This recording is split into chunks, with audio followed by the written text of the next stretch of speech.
Bismillahirrahmanirrahim. Assalamualaikum warahmatullahi wabarakatuh. Alhamdulillahirabbil alamin wa bihi nasta'in wa ala umuri dunya waddin. Wassalamu ala asyrafil anbiya'il mursalin wa ala alihi wa ashabihi ajma'in. Allahumma sholli ala sayyidina Muhammadin wa alihi wa sallim salatan tahullu bihal 'uqad wa tufarriju bihal qurab wa tuzilu bihal darar wa tuhawwinu bihal umura si'ab wa turadika wa turadihi wa tarudha biha anna ya rabbal alamin.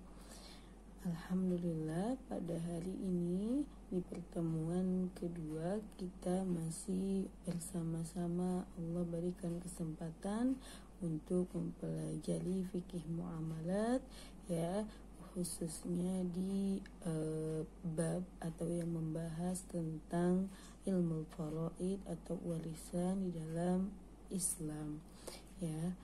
Bagaimana kabar santri semuanya? Semoga selalu Allah berikan kita semua kesehatan, kekuatan, ya, dan keistiqomahan untuk menuntut ilmu di jalan Allah Subhanahu wa Ta'ala, ya. Dan sebelum memulai pelajaran hari ini, mari bersama-sama membaca al-basmalah. Bismillahirrahmanirrahim. Nawaitu ta'alluma lillahi ta'ala wa liizalatil jahli wa ihyaiddin.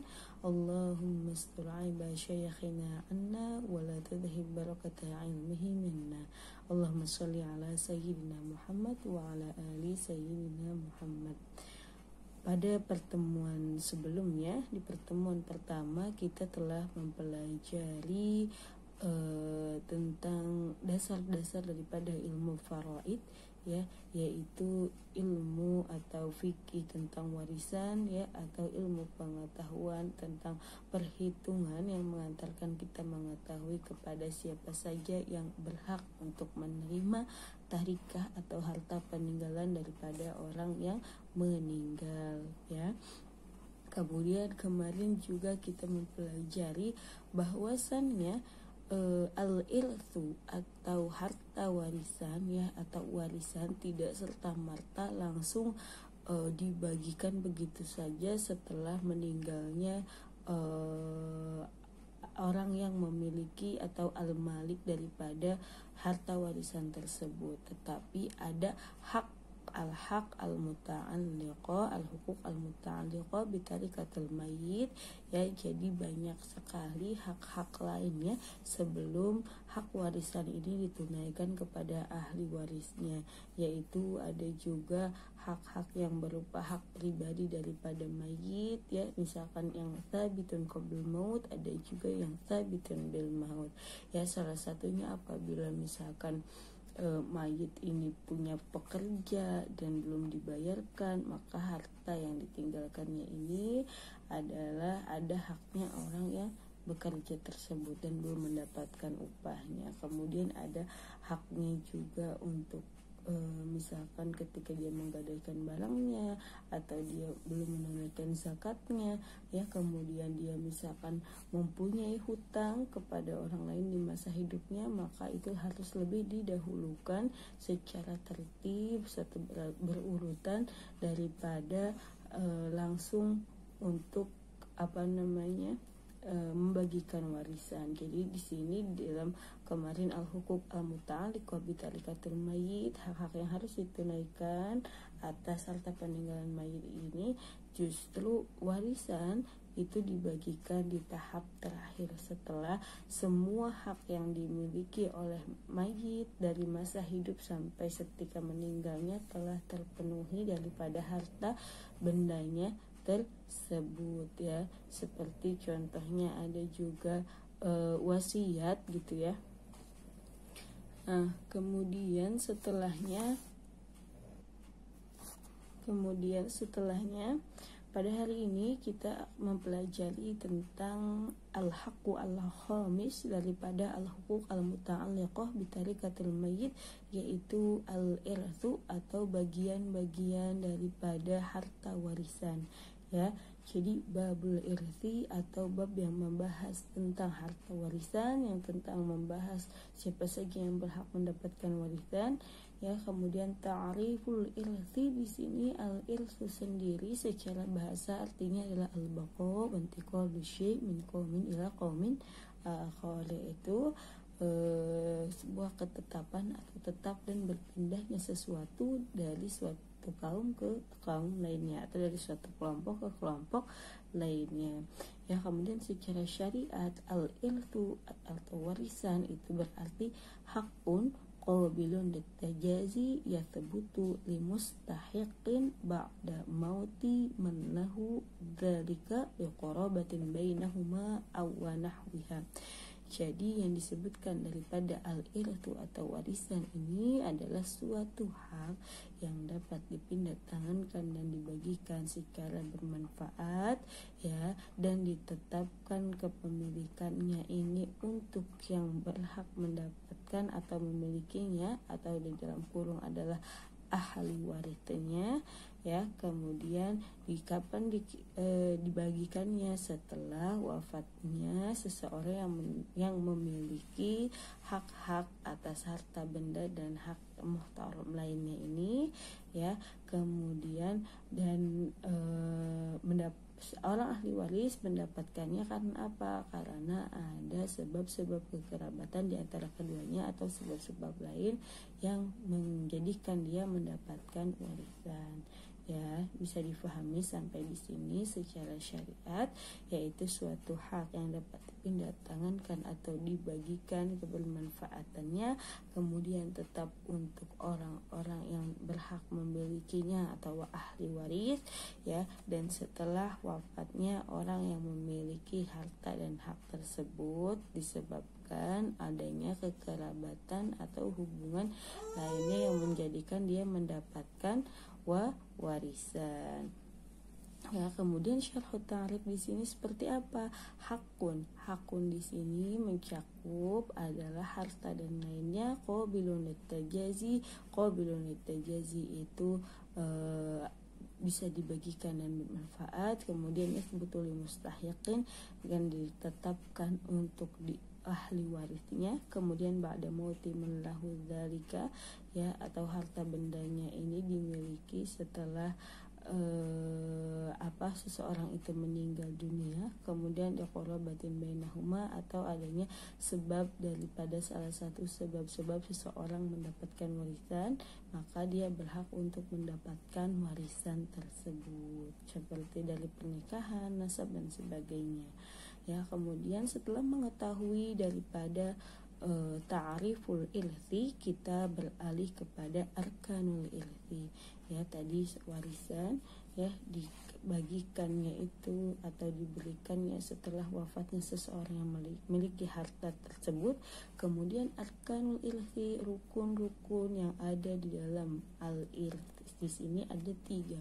Yang pertama adanya waris itu adalah ahli waris atau dalam keadaan al-hay awil mulhaq bil ahya kal hamal. Ya, jadi seorang ahli waris ini dalam keadaan masih hidup ketika seseorang yang meninggalkan harta bendanya itu telah wafat, atau al-mulhaq bil ahya, atau dia dihukumi hidup seperti janin yang berada dalam kandungan. Kemudian rukun yang kedua ada muwarith. Muwarith ini adalah orang yang mewariskan harta bendanya, ya, wahwal mayyit, dan dia dalam keadaan sudah meninggal atau dia dihukumi meninggal seperti al-mahkum bil mautihi, seperti orang yang hilang atau misalkan tenggelam dan dihukumi telah meninggal secara hukum meskipun tidak ditemukan mayatnya. Kemudian yang ketiga ada hakun maurus. Hakun maurus ini adalah hak-hak daripada harta warisan tersebut, yaitu at-tarikah min malin wa haqqin, yaitu peninggalan, ya, yang berupa harta ataupun hak-hak yang berhak untuk dibagikan, seperti itu. Kemudian selanjutnya setelah mengetahui ta'rif, kemudian rukunnya, kemudian ada asbabul irsi, apa saja sih sebab-sebab seseorang bisa mendapatkan harta warisan daripada orang yang meninggal ya. Jadi tidak sembarang orang bisa mendapatkan harta warisan dari seseorang. Misalkan ada si fulan kaya raya, kemudian dia bekerja di rumahnya bertahun-tahun gitu ya, apakah dengan hubungan itu dia bisa mendapatkan warisan? Nah, itu belum tentu gitu ya. Ada juga sebab-sebab seseorang bisa mendapatkan warisan ya, atau di dalam pembagian sebab-sebab adanya warisan ini ada 3, salah satu muttafaqun alaih warabi muhtalafi. Ada 3 sebab yang mana ini telah disepakati dan warabi, dan yang ada juga yang mengatakan 4, dan yang keempatnya ini masih mukhtalaf atau berbeda pendapat di antara ulama lainnya. Yang pertama adalah sebab seseorang bisa mendapatkan warisan dari orang yang meninggal adalah an-nikah ya, adanya hubungan pernikahan antara kedua belah pihak, yaitu misalkan suami yang meninggal maka istrinya berhak mendapatkan warisan, ataupun sebaliknya ya, yaitu aqdu zaujiyah sahih wa in lam yahsul wat'un wala khalwah ya. Jadi adanya akad pernikahan di antara laki-laki dan perempuan secara sah atau agama ataupun hukum, meskipun belum digauli atau dicampuri oleh suaminya, atau misalkan mereka berdua belum bercampur sebagai pasangan suami istri, walau fi maradil maut, meskipun misalkan salah satunya ini dalam keadaan sakit kritis misalkan ya, dan sebagainya. Misalkan istri sakit kritis, ternyata suaminya meninggal, maka si istri ini berhak mendapatkan warisan daripada suaminya, begitupun sebaliknya.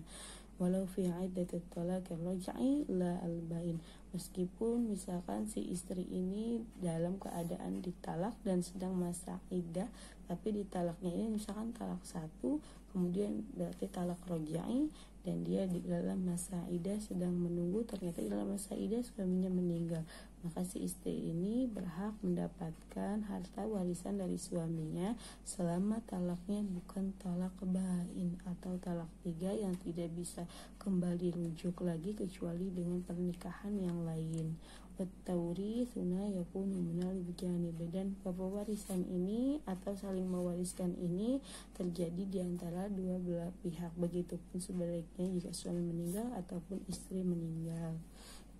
Kemudian sebab yang kedua, seseorang mendapatkan warisan adanya al-wala.